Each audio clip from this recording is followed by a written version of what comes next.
This is a question on parajumbling. Here, if you look at option D, it says since the Indian financial system is bank dominated, banks' ability to withstand stress is critical to overall financial stability. So this sentence over here basically tells us about the role of banks in a country's overall financial stability. This is then followed by option A, because option A tells you about the current situation of banks, because it talks about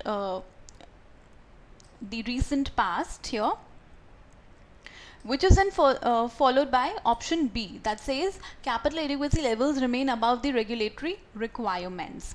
So we know that DAB is a mandatory pair over here, is a mandatory sequence here, because while D is introducing the role of banks in a country's overall financial stability, A and B talk of the current situation of the Indian banks.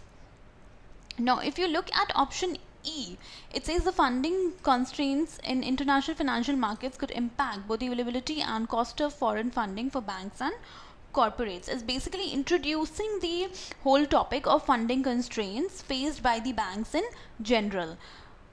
So we know that E has to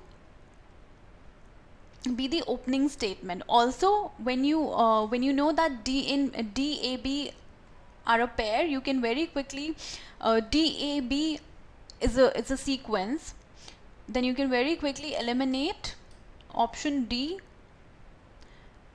and option A.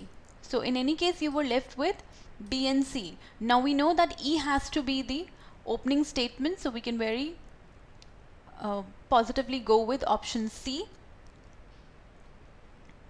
which so statement E is basically followed by D, and DAB is a sequence, and C will come in the last.